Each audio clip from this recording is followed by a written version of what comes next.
রফিক আজাদ বলেছিল যে ভাত দে হারামজাদা, না হয় মানচিত্র খাবো। এখন আমাদের শহীদ পরিবারকে মনে হয় ইন্টারিমকে বলতে হবে যে বিচার করো, না হয় মানচিত্র খাবো। আজকে শহীদ পরিবার এবং আহত পরিবার পথে বসেছে। যারা আমাদের মাথা বিক্রি করে গিয়ে ক্ষমতার মসনদে বসেছে, তারা শহীদ এবং আহত পরিবারদের কোনো খোঁজ খবর নেয় না। তারা মনে হয় যে লঙ্কায় বসে গেছে, এখন রাবণ হয়ে গেলে কিছুই হবে না, হামসে বারা কোন হে, এরকম হয়ে গেছে। আমরা বিচারের জন্য প্রত্যেকটা ধারে ধারে গিয়েছি। পার্সোনালি আমার ভাইয়ের আসামিদেরকে দেখাইয়া বলছি যে এখানে আসামিরা আছে। আমি নাহিদ ভাইয়ের কাছে গিয়েছি বেশ কয়েকবার, ওনার জন্য আমার 3টা আসামি চলে গেছে, পালিয়ে গেছে।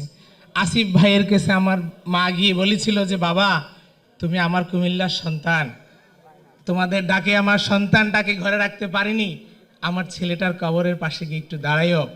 কিন্তু তারা যাননি। যখন এই কথা শুনেছে আমরা বিএনপি পরিবার, তখন জনাব রুহুল কবির রেজভী স্যার সহ রমন ভাই সহ আমাদের বাসায় গিয়েছে, আমার ভাইয়ের কবর জিয়ারত করেছে। আমরা তাদের কাছে কৃতজ্ঞ। তো জনাব তারেক রহমান স্যার আছেন, আপনার কাছে আমাদের বিশেষ অনুরোধ থাকবে, আপনি আগামীর রাষ্ট্রনায়ক, আপনি যখন ক্ষমতায় যাবেন ইনশাল্লাহ শহীদদের হত্যার বিচার করবেন। আমাদের শহীদদের 250 বাচ্চা আছে, তারা এখন পথে বসেছে। অনেকের স্কুলে যাওয়া বন্ধ হয়ে গেছে স্যার।